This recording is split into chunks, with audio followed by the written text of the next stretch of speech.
Surgery కంటే hospital bill అంటేనే భయం. అదే మధ్య తరగతికి అందుబాటు ధరలో వైద్యం. Medistar hospitals. అమ్మా బొమ్మ మంచం మీద పరుపేసి పడుకోరా మగడా అంటే పండక్కెళ్ళిన పెద్దమ్మ పొద్దున్నే వస్తుందా అన్నట్ట. నీలాంటి మొగుడారో ఈ సెంటర్ అవే పెళ్లి కూతురా అంటే ఇల్లంతా నాదే అత్త కొడక అందట. నీలాంటి రాక్షసు ఎవరు? అవును, నాకు తెలియక అడుగుతాను. ఇంట్లో మా అమ్మ లేకుండా చూసి పైగా పెళ్లి కాకుండా అసలు ఏమిటి వీరవిహారం? చెప్పు, పెళ్ళైతే థ్రిల్లే ఉంది.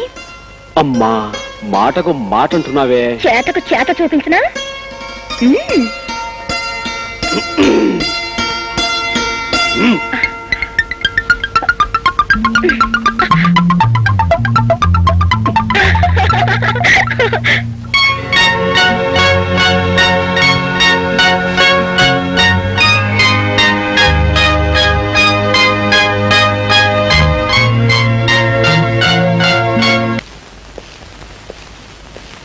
Good morning sir. పిలిచారట? అవును, గండ్రగొడ్డలకి ఉరిశిక్ష ఖాయమైంది. ఎల్లుండి ఉదయం 9 గంటలకే ఉరి తీయాలి. అలాగే సార్.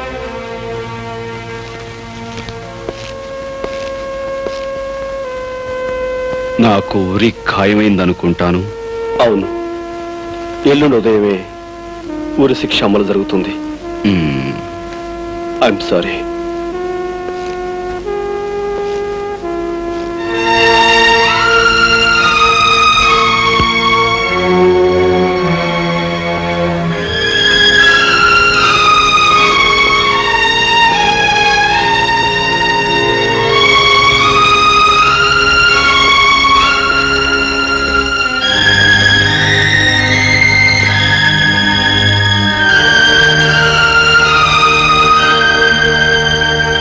బాబు, ఏమిటి అలా ఉన్నావు? ఆయుధాన్ని అధికారం ఉరి తీయబోతోందమ్మా. బాబు, ఏమిటి నువ్వు అనేది? గండ్రగొడ్డల్ని ఎల్లుండి ఉరి తీయవలసిందిగా పైనుంచి ఆర్డర్స్ వచ్చాయి.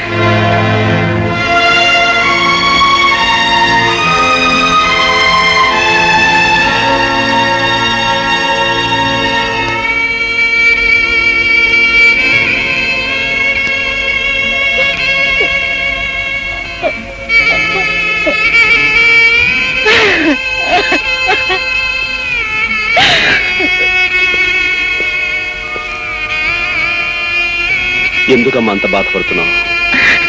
అదే లేదు బాబు. నాకు తెలియదు అనుకున్నావా? గండ్రగొడ్డలు నాకు అంతా చెప్పేశాడమ్మా. చెప్పొద్దని నా దగ్గర మాట తీసుకుని నువ్వు తన తమ్ముడు అని వాడే చెప్పేశాడా? అమ్మా, అతను ఆ గండ్రగొడ్డలి నాకు అన్నయ్య. అంటే వాడు నీకేం చెప్పలేదా? లేదమ్మా, చెప్పలేదు. పోలీస్ ఆఫీసర్గా బెదిరించో, భయపెట్టో, అబద్ధం చెప్పో, అవతల వాళ్ళ నోటి నుంచి రహస్యాలు చెప్పించి నిజాలు ఒప్పించి గర్వపడేవాడిని, ఆనందపడేవాడిని. కానీ ఇప్పుడు నీ నోటి నుంచి అతను నా అన్నాన్ని నిజాన్ని చెప్పించి తట్టుకోలేకపోతానమ్మా, తట్టుకోలేక. నా చేతుల మీదుగా రేపు ఉరికబడే మనిషి నా అన్నాన్ని తెలిసి నన్ను స్థితిలో ఉంచిన నా ఉద్యోగాన్ని, వృత్తిని మొదటిసారిగా ద్వేషిస్తున్నానమ్మా, ద్వేషిస్తున్నాను. మీ ఇద్దరికి ఉన్న బంధం తెలిస్తే తనని ఉరి తీయాల్సి నువ్వు ఇలా చిత్రహింస అనుభవిస్తావనే నీకు ఈ సంగతి చెప్పొద్దన్నాడు రా వాడు. ఒకే తల్లికి పుట్టమేమిద్దరం ఒకే నాణానికి ఉన్న బొమ్మ బొరుసుల్లాగా చేరువుగా ఉన్న చెరొక వైపు ఉండిపోయామన్నమాట. అమ్మా, అన్నయ్య మన నుంచి ఎందుకు దూరం అయిపోయాడు? ఎలా మరో దారిలోకి వెళ్ళిపోయాడు? అన్యాయానికి అధికారం, అక్రమానికి ఐశ్వర్యం ఉన్నప్పుడు న్యాయం, ధర్మం మీ అన్నయ్యలాగే అందరికీ దూరమై ఆయుధంగాను అగ్గిమంటగాను మారుతాయిరా. అమ్మా, చెప్పమ్మా, నాకు నిజం చెప్పు. బాబు, నీకు నిజం తెలియాలంటే 20 సంవత్సరాల క్రితం అమాయకంగా తల వంచుకు బ్రతికే మీ నాన్నగారి గురించి నీకు తెలియాలి. ఉన్న 3 ఎకరాలతో కన్న 3 బిడ్డలతో నేను మీ నాన్న చల్లగా సంతృప్తిగా గడిపేవాళ్ళం. కాలం కలిసి రాక ఒక 7 పంటలు పండకపోవటంతో పొలాన్ని మోతుబరి చిదానందానికి తాకట్టు పెట్టి కుటుంబం గడవడానికి అప్పు చేశారు మీ నాన్న. ఆ చేసిన శాపమైంది. వడ్డీ పేరుతో కొంతగా పొలాన్ని సొంతం చేసుకున్నాడు ఆ నీచుడు. అంతటితో ఆగక బాకీ కోసం మీ అన్నయ్యని మీ నాన్నని తన బానిసలుగా చేసుకున్నాడు. జరిగిన న్యాయాన్ని చట్టానికి చెప్పుకుందామని వెళ్ళి నన్ను ఇన్స్పెక్టర్ జగన్నాథ్ సాక్ష్యం లేదు, ఆధారం లేదు, చీపొమ్మని తరిమేశాడు. బలి పశువుల్లా మన బ్రతుకులు సాగుతుండగా ఆ చిదానందం తమ్ముడు నీచంగా దుర్మార్గంగా ఒకనాడు నన్ను పట్టుకున్నాడు. అడ్డుపడిన మీ నాన్నని అది కూడా మాకు వడ్డీ కింద లెక్కేరా అని తోసేశాడు. పక్కనే ఉన్న ఇనుప నాగల మీద పడి మీ నాన్న ప్రాణం వదిలారు. నా మీద జరిగే అత్యాచారాన్ని తట్టుకోలేని మీ అన్న రాము గుణపంతో వాడిని పొడిచి చంపాడు. తనతో చిదానందం మనుషుల నుంచి తప్పించుకోవటానికి చంటి దాన్ని తీసుకుని వాడు, నిన్ను తీసుకుని నేను వేరు దారుల్లో పారిపోయాం. అమ్మా, అన్నయ్య తనతో తీసుకుపోయిన చెల్లాయి ఉంది బాబు. వాడి ఆఖరి కోరిక నువ్వు పల్లెకి వెళ్ళి ఏ కన్న తల్లికి కడుపు శోకం పోగొట్టి బిడ్డని కాపాడావో ఆ తల్లే నీ చెల్లెలరా. అంటే అంటే లక్ష్మి నా చెల్లాయా?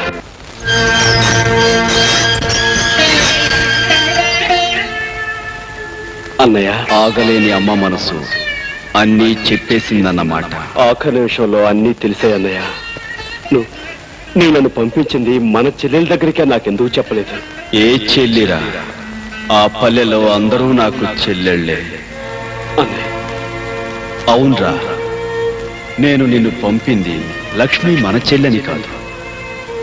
ఆరిపోయే ముందు ఈ దీపం కనీసం ఒక ఇంట్లోనైనా చివరిసారిగా వెలుగునిస్తుందని, ఒక కుటుంబానికైనా సాయం చేస్తుందని. నీ నానే స్వార్థం నుంచి మనిషి ఎదిగి అంతా మనవాళ్ళు. Gopi, you know, this bloody police officer is going to hang you in the early hours of tomorrow. వేల లక్ష్ముల అన్నయ్యను నేనే ఉరుకమ్మ ఎక్కించాలట.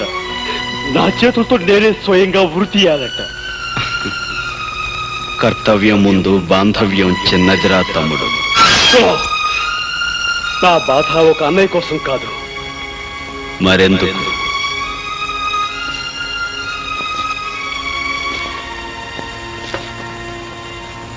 ఎంత చిన్న ప్రశ్న, కానీ సమాధానం మాత్రం మన సమాజం అంత పెద్దది, మన రాజ్యాంగం అంత క్లిష్టమైనది. Now I'm proud of you Gopi. నిన్ను చూసి నిజంగా నేను గర్వపడుతున్నాను రా. Go head.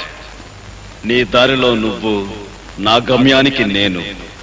ఈ కథకు ముగింపింతే. Go head.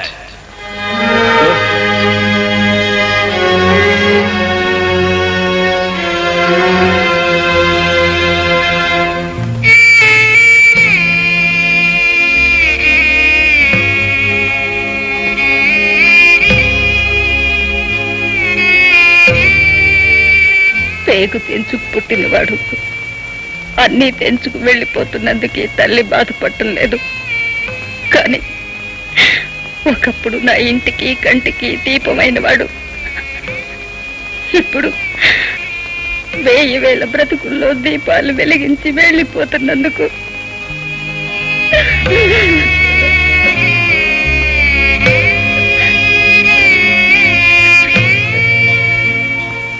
అమ్మా, ఒరే కన్నా, ఎన్నేళ్ల తర్వాత కనిపించిన ఈ బిడ్డకి ఈ కన్న తల్లి ఏమి చేయగలదు, ఏమివ్వగలదురా? 10 మందికి సాయపడటానికి ఈ జన్మనిచ్చావమ్మా. ఇంతకంటే ఏమివ్వాలి? అమ్మా, ఒకే ఒక్క కోరిక అడగాలనుంది. అడగమంటావా? అడగరా నాన్న, ఏం కావాలి అడగయ్యా, అడగరా. అమ్మా, తొలిసారిగా నీ చేత్తో గోరు ముద్దలు తినిపించావు. అలాగే ఆఖరిసారిగా నీ చేత్తో అన్నం ముద్ద తినాలని ఉందమ్మా. రాము బాబు,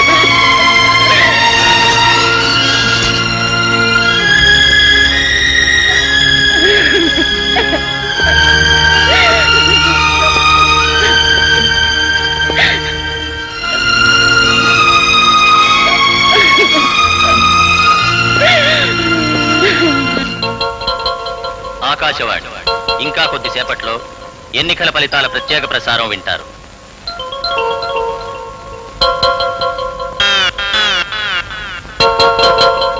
కొంపదీసి పోయారేంటండి బాబు?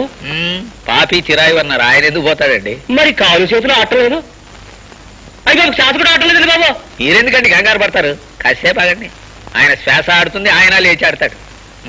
ఇప్పటి వరకు జరిగిన ఓట్ల లెక్కింపులో కత్తి గుర్తు అభ్యర్థి శ్రీ దామోదరం గారు సుత్తి గుర్తు అభ్యర్థి రాజారావు గారి కంటే 800 ఓట్ల లీడింగ్ లో ఉన్నారు. అయ్యా, ఎలాగూ లీడింగ్ తమరే గనక కొయ్యి పారిపోనక్కర్లేదు. కాకో పాలో డికాషనో ఏదో ఒకటి తీసుకుని నిమ్మకాయ రసం పుచ్చుకుంటాను చక్కటి. ప్రస్తుతం లెక్కింపు జరిగిన ఓట్లలో శ్రీ రాజారావు గారి కంటే శ్రీ దామోదరం గారు 300 ఓట్లు వెనుకబడి ఉన్నారు. ప్రస్తుత ఓట్ల లెక్కింపులో శ్రీ రాజారావు గారి కంటే శ్రీ దామోదరం గారు 1000 ఓట్ల లీడింగ్ లో ఉన్నారు. నేను 1000 ఓట్ల లీడింగ్ లో ఉన్నానా? లీడింగ్ లో ఉన్నా లేకపోయినా తమరు బతుకున్నారు, అదే 10,000. కడపట అందిన వార్త ప్రకారం శ్రీ దామోదరం గారు 3000 ఓట్ల మెజారిటీతో రాజారావు గారి మీద విజయం సాధించారు.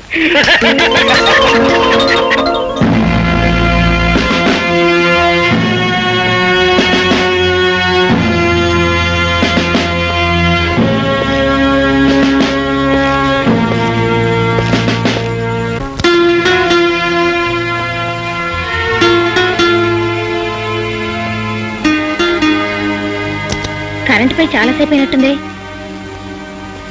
చీకట్లో కూర్చున్నావే.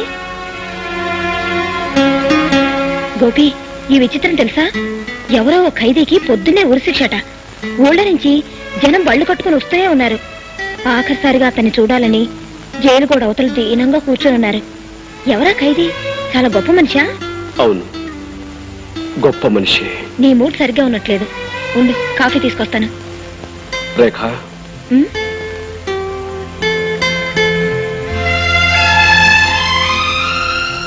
రేఖ, చట్టం గొప్పదా, న్యాయం గొప్పదా?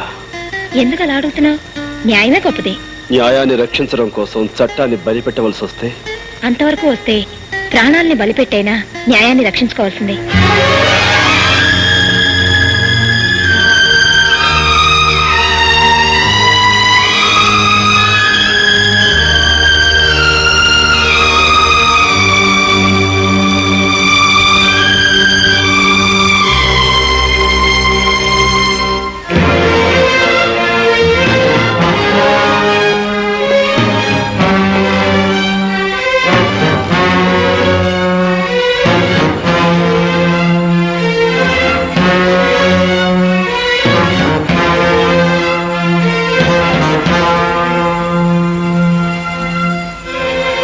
పల్లెలో ప్రతి మనిషి ప్రతిరోజు నిన్నే తలుచుకుంటున్నారు.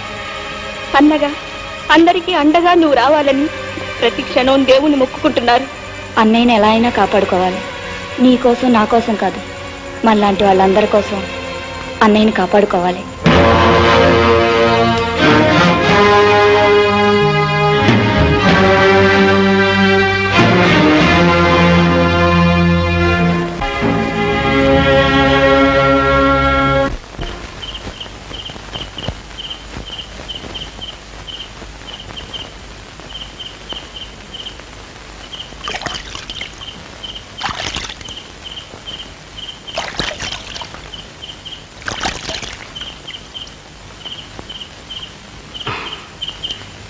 తీసుకువెళ్ళడానికి వచ్చావా తమ్ముడు?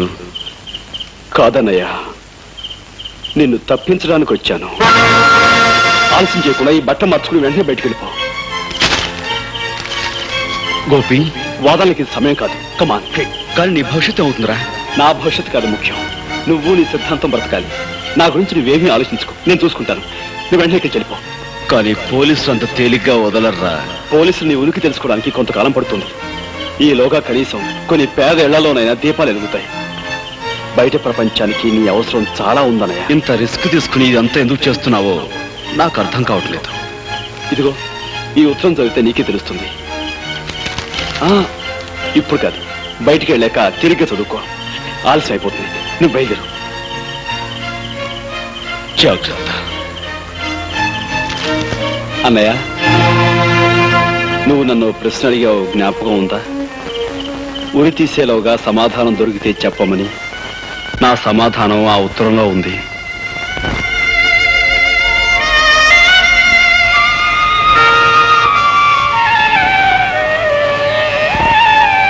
జాతస్య హి ధ్రువో మృత్యుః ధ్రువం జన్మమృతస్య చ తస్మాదపరిహార్యేర్థే నత్వం శోచితుమర్హసి నత్వం శోచితుమర్హసి.